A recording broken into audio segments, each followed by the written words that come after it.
নমস্কাৰ বন্ধু বান্ধৱীসকল, কি খবৰ চবৰ আশা কৰোঁ ভালে আছে বুলি। আজি আপোনালোকৰ কাৰণে মই জব মেলাৰ এটা খবৰ লৈ আহিছোঁ। এইটো জব মেলাটো হ'বলৈ গৈ আছে 11 তাৰিখে। সম্পূৰ্ণ ভিডিঅ'টো চাওক, তেতিয়ালৈ গোটেইবোৰ ইনফৰমেশ্যন ভালদৰে বুজি পাব। আমাৰ ৱেবছাইটত আহি গ'লে হ'ল Assam job free network type কৰিলে ৱেবছাইটটো আহি যাব বা ডেছক্ৰিপশ্যনৰ লিংকটো থাকিব। জব মেলাৰ চাকৰি আছে আৰু যোৱাকালি আমি আলোচনা কৰিছিলোঁ অল অভাৰ আছামৰ ভেকেঞ্চি। এইটো ভিডিঅ'টো যদি চোৱা নাই চাই ল'ব পাৰে, ৰাতিপুৱাৰ ভিডিঅ' হয়, বহুত এটা ইম্পৰ্টেণ্ট ভিডিঅ'। আমি সময় নষ্ট নকৰি আজি আপোনালোকৰ যোনবোৰ জব মেলাৰ খবৰ লৈ আহিছোঁ সেইবোৰ আমি দিব খুজিছোঁ চেনেলত। বহুত ডাঙৰ খবৰ, জব মেলা হ'বলৈ গৈ আছে আৰু জব মেলাত আপোনালোকৰ শ্বপিং মলৰ ভেকেঞ্চি হ'ব। বহুতে কৈ থাকে যে এটা শ্বপিং মলৰ ভেকেঞ্চি লৈ আহিব, 5 ষ্টাৰ হোটেলৰ ভেকেঞ্চি হ'ব। FMCG কোম্পানী ফেব্ৰুৱাৰী মাহৰ জব মেলা হয় এইটো আৰু 11 তাৰিখে হ'বলৈ গৈ আছে। ফ্ৰেছাৰ্ছে পাৰিব আবেদন কৰিব, এপ্লাই কৰিব। 11 তাৰিখে আপোনালোকৰ ৰিহাবাৰী যোনটো এমপ্লয়মেণ্ট এক্সচেঞ্জ আছে তাতে জব মেলাটো হ'বলৈ গৈ আছে 11টা বজাৰ পৰা। আপোনালোকৰ এমপ্লয়মেণ্ট এক্সচেঞ্জ কাৰ্যালয়তে হ'ব আপোনালোকৰ 11টা বজাৰ পৰা। কোনকেইটা কোম্পানী পাৰ্টিচিপেট কৰিব, কোনকেইটা কোম্পানীত জব ওলাইছে, গোটেইবোৰ আমি ভালদৰে আলোচনা কৰি আছোঁ। ভিডিঅ'টো ষ্টাৰ্ট হোৱাৰ আগতে চেনেলটো ছাবস্ক্ৰাইব কৰি দিয়ক আৰু ভিডিঅ'টো এটা লাইক কৰি দিয়ক। আমি আলোচনা কৰিব গৈছে প্ৰথম যোনটো কোম্পানী আপোনালোকৰ জব ফেয়াৰত লগ পাব সেইটো হ'ল পেণ্টালুনছ, অৰ্থাৎ আদিত্য বিৰলা ৰিটেইল আৰু ফেশ্বন পেণ্টালুনছ। বহুতে দেখাই পাইছে পেণ্টালুনছ শ্বপিং মল এটা আছে ডাউন টাউনত গুৱাহাটীৰ, এটা আছে উলুবাৰী লাচিত নগৰৰ ফালে। বহুতকেইটা পেণ্টালুনছ আছে অসমৰ বিভিন্ন জেগাত। 5টা ভেকেঞ্চি, এজ লিমিট 28 ইয়াৰ্ছলৈ দিয়া হৈ আছে। আৰু চিন্তা নকৰিব, ইয়াতকৈ যদি বেছি এজ হয় পিছলৈ যদি চাই থাকে ভিডিঅ'টো বেলেগ কোম্পানীত আপোনালোকৰ এজ লিমিট যদি বাঢ়াই থাকে মই জনাই দিম বাৰু। পোষ্টৰ নাম হ'ল ৰিটেইল এছ'চিয়েটৰ ভেকেঞ্চি। এইটো আপোনালোকৰ গ্ৰেজুৱেশ্যন বা HS পাছ, অৰ্থাৎ 12 পাছ বা গ্ৰেজুৱেশ্যন হ'লে এইটো চাকৰিৰ কাৰণে ৰেজিষ্ট্ৰেশ্যন কৰিব পাৰিব আৰু ইণ্টাৰভিউত যায়। যোনদিনা জব মেলা হ'ব মই ডেটটো দি দিলোঁ আপোনালোকক 11 তাৰিখে আৰু এটেণ্ড কৰিব পাৰিব আপোনালোকৰ যদি গ্ৰেজুৱেশ্যন বা HS পাছ আছে। আপোনালোকৰ কামবোৰ হ'ব যোনবিলাক শ্বপিং মলত ৰিটেইল এছ'চিয়েট বা চেলছ এছ'চিয়েট থাকে, সিহঁতে কাষ্টমাৰে যেতিয়া যায় তেতিয়া আপোনালোকৰ বস্তুবোৰ দেখাব লাগে, কি নতুন নতুন বস্তু হৈছে। কিবা যদি কাষ্টমাৰ ডাউট থাকে প্ৰডাক্টৰ ওপৰত আপোনাক বুজাই দিব লাগিব, সেইবোৰে কাম, বেছি কাম নাথাকে। চেলছৰে কাম হ'ব, গোটেইবোৰ চাই ল'ব পাৰে। নেক্সট ভেকেঞ্চি আপোনালোকৰ আহিছে আৰু এখন শ্বপিং মল ষ্টাইল বজাৰ গুৱাহাটীৰ পৰা ভেকেঞ্চিটো আহিছে। 20টা ভেকেঞ্চি আপোনালোকৰ থাকিব যোনদিনা জব মেলা হ'ব। প্ৰথম দুটাকে ভেকেঞ্চি আছে। প্ৰথম আছে HS পাছৰ কাৰণে ভেকেঞ্চি। HS পাছত ৰিটেইল এছ'চিয়েট, আগৰটো ৰিটেইল এছ'চিয়েট আছিলে, এটা ভালদৰে বুজোৱা আছে। কাষ্টমাৰক এচিষ্ট কৰিব লাগিব, কি কাপোৰ ল'লে ভাল হয়, কি কাপোৰ চাইজ মতে ফিট হৈ আছে নে। আপোনালোকৰ টাৰ্গেট কিছুমান থাকিব পাৰে, নাথাকিব পাৰে, চাই ল'ব পাৰে। এনগেজমেণ্ট থাকিব পাৰে, লগতে বিলিং কেছিয়াৰ কাউণ্টাৰত বহিব লাগিব, এক্সচেঞ্জ ৰিটাৰ্ণ গোটেইখিনি কৰিব লাগিব। এইখিনি চাই ল'ব পাৰে, গোটেইখিনি দিয়াই আছে ইয়াতে কেনেকুৱা ধৰণৰ কি কামবোৰ হ'ব। টিপিকেল ৰিকুৱাৰমেণ্ট যেনেকুৱা good communication skill in Assamese, Hindi আৰু ইংলিছ লেংগুৱেজটো জানিলে হ'ব, নাজানিলে হ'ব, কিন্তু অসমীয়া জানিবই লাগিব। লগতে কাষ্টমাৰ ছাৰ্ভিচ এটিটিউড ভাল এটা হ'ব লাগিব, লগতে এনাৰ্জেটিক হ'ব লাগিব, চেলছ অৰিয়েণ্টেড হ'ব লাগিব। এক্সপিৰিয়েঞ্চ মেণ্ডেটৰী নহয়, ট্ৰেইনিং প্ৰভাইড কৰা হ'ব পিছলৈ যদি চিলেক্ট কৰা হয়। আৰু চেলছ মেনেজাৰৰ ভেকেঞ্চি একে আপোনালোকৰ স্কাই বজাৰৰ পৰা আহিছে, ষ্টাইল বজাৰৰ পৰাই। গ্ৰেজুৱেশ্যন হ'ব লাগিব চেলছ মেনেজাৰ, যিহেতু মেনেজাৰৰ ভেকেঞ্চি অলপমান ভাল হয় পষ্টটো। আৰু ৰিটেইল এছ'চিয়েটৰ পিছত মেনেজাৰৰ অলপ কেতিয়াবা প্ৰমোশ্যন হৈ যায়। আৰু এইবোৰ কাম হ'ব আপোনালোকৰ ৰিটেইল এছ'চিয়েটক ছুপাৰভাইজ কৰিব লাগিব, ডেইলি পাৰফৰ্মেঞ্চ চাব লাগিব, কেনেকৈ মটিভেট কৰিব পাৰি টিমটো, গোটেইবোৰে চাব লাগিব। লগতে কাষ্টমাৰক ভাল এটা ছাৰ্ভিচ প্ৰভাইড কৰিব লাগিব। কাষ্টমাৰে যেতিয়া কিবা কমপ্লেইন বা এক্সচেঞ্জ কুৱেৰিজ লৈ আহে গোটেইবোৰ ছল্ভ কৰিব লাগিব, যিটো মেনেজাৰ হিচাপে আপোনালোকৰ কাম কৰিব লাগিব। গোটেইবোৰ আপোনালোকৰ দিয়া আছে, পঢ়ি ল'ব পাৰে, পঢ়ি ল'লে আপোনালোকৰ গোটেইখিনি বুজি যাব। আৰু যোনটো কোম্পানী নেক্সট আপোনালোকৰ আহিব জব ফেয়াৰত সেইটো বহুত এটা ডাঙৰ কোম্পানী, ৰেডিচন ব্লু গুৱাহাটী। 33টা পষ্ট আছে, এজ লিমিট 23+। আৰু executive chef, director F&B, guest service associate, লগতে sales, HR, accounts, duty manager, technicians, electrical, mechanical. বহুত ভাল পষ্ট আছে। কোৱালিফিকেশ্যনৰ যদি কথা ক'বলৈ যাওঁ হোটেল মেনেজমেণ্ট কৰা হ'লে হ'ল, আৰু কমাৰ্চৰ কাৰণে একাউণ্টছ, লগতে MBA কাৰণে HR আৰু ডিপ্ল'মা আৰু ITI ফৰ ইলেক্ট্ৰিকেল আৰু মেকানিকেল। মই ভালদৰে আপোনালোকক বুজাই দি আছোঁ। যোনটো আপোনালোকৰ এক্সিকিউটিভ চেফ আছে এইটো কাৰণে hotel management plus relevant experience লাগিব। এইটো কাৰণে আপোনালোকৰ লিড কৰিব লাগিব আপোনালোকৰ এণ্টায়াৰ কিটচেনৰ টিমটো, লগতে অভাৰচি কৰিব লাগিব মেনু প্লেনিং আৰু ফুড প্ৰিপাৰেশ্যন, কোৱালিটি কণ্ট্ৰল, কষ্ট মেনেজমেণ্ট আৰু এনচিয়ৰ কৰিব লাগিব যাতে ভালদৰে ষ্টেণ্ডাৰ্ড এটা মেইনটেইন হৈ আছে। যিহেতু 5 ষ্টাৰ হোটেল হয় এখন, 5 ষ্টাৰ হোটেল আপোনাৰ ষ্টেণ্ডাৰ্ডে মেইন হয়, গোটেইখিনি চাব লাগিব।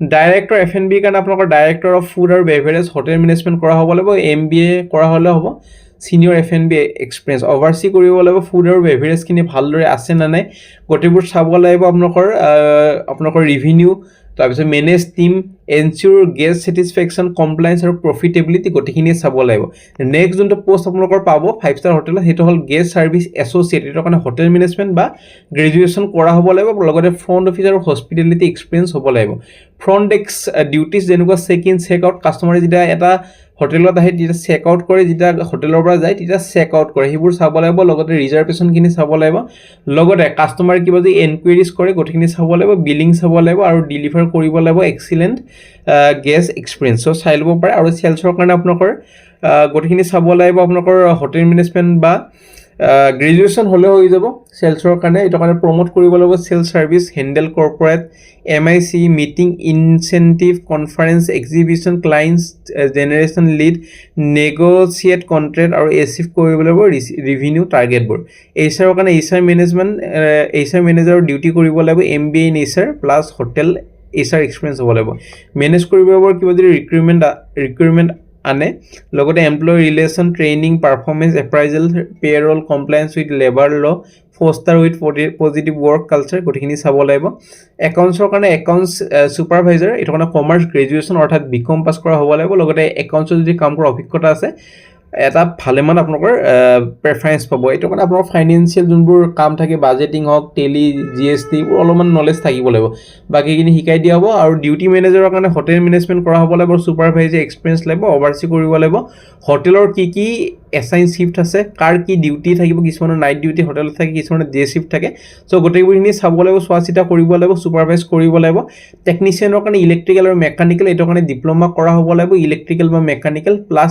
ৰিলেভেন্ট এক্সপিৰিয়েন্স হ'ব লাগিব এইটো কাৰণে পাৰফৰমেন্স মেইনটেনেন্স ওপৰত গোটেইখিনি চাব লাগিব লগতে repair of electrical system plumbing machinery গোটেইখিনি চাব লাগিব এইখিনি চাই ল'ব পাৰে নেক্সট যোনটো কোম্পানী আপোনালোকৰ আহিব নৰ্থ গুৱাহাটীৰ পৰা আহিব এইটো কোম্পানী মেৰিকো এইটো এটা আপোনালোকৰ FMCG কোম্পানী হয় আৰু ভালেখিনি প্ৰডাক্ট বনাই বিস্কুটৰ পৰা আদি কৰি চেম্পু বহুত কেইটা প্ৰডাক্ট আছে নেটত চালে পাই যাব 12টা পোষ্ট আছে এজ লিমিট 22 পৰা 25 ইয়াৰ্ছৰ ভিতৰত হ'ব লাগিব অফিচাৰ এপ্ৰেন্টিছৰ পোষ্ট আছে কোৱালিফিকেশ্যন ডিপ্লোমা ইন মেকানিকেল বা ইঞ্জিনিয়াৰিং বা BSc ইন কেমিষ্ট্ৰি হ'লে হ'ল সো আপোনাৰ দুটা ক্যাটেগৰীত ভ্যাকেন্সিবোৰ ভাগ হৈ যাব এটা আহিব officer apprenticeship diploma in mechanical electrical এটা মানে এসিষ্ট কৰিব লাগিব আপোনালোকৰ plan maintenance equip upkeep troubleshooting mechanical electrical system preventive maintenance utility operation গোটেইখিনি চাব লাগিব পঢ়ি ল'ব পাৰে আৰু যোনটো নেক্সট ভ্যাকেন্সি এটা আহিব আপোনালোকৰ BSc উইথ কেমিষ্ট্ৰি এটা মানে কোৱালিটি কন্ট্ৰোল ল্যাব টেষ্টিং ৰ মেটেৰিয়েল এনালাইসিস গোটেইখিনি চাব লাগিব আপোনালোকৰ অইল এমুলেশন গোটেইখিনি চাব লাগিব পঢ়ি ল'ব পাৰে ডকুমেন্টেশন বেসিক প্ৰসেস মনিটৰিং ম্যানুফ্যাকচাৰিং গোটেইখিনি চাই ল'ব আৰু ট্ৰেন্স ভাৰ্চুৱেল প্ৰাইভেট লিমিটেড এইটোত বহুত ভ্যাকেন্সি আছে এইটো 104টা ভ্যাকেন্সি ITI ট্ৰেইনাৰ ভালে কেখন ডিস্ট্ৰিক্টৰ ভ্যাকেন্সি থাকিব এটা কাৰণে বিটেক বা diploma in ITI BSc IT computer BCA MCA PGDCA গোটেইখিনি চাব লাগিব আপোনালোকৰ ডেলিভাৰ কৰিব লাগিব classroom practical training in IT ক্লাছৰুমতে গোটেইখিনি কাম হ'ব আপোনালোকৰ lesson plan conduct session demonstrate on lab এইখিনি পঢ়ি ল'ব effective classroom management student engagement সব পঢ়ি ল'ব পাৰে গোটেইখিনি দিয়াই আছে ইণ্টাৰভিউ হ'বলৈ গৈ আছে আপোনালোকৰ 11 ফেব্ৰুৱাৰীত MCC আৰু district employment exchange Rehabari Guwahati 11টা বজাৰ পৰা হ'ব সো ভালেকে এটা পোষ্ট মই ভালদৰে বুজালো বুলি আশা কৰিলো আপুনি বুজি পাইছে না কমেন্ট কৰি জনাবা আমাৰ ওয়েবসাইটত পাই যাব গোটেইবোৰ যদি বুজি পোৱা না ওয়েবসাইটত চাই ল'ব পাৰে আৰু কেন্দ্ৰীয় আপোনালোকৰ এৰাইভ কৰিব লাগিব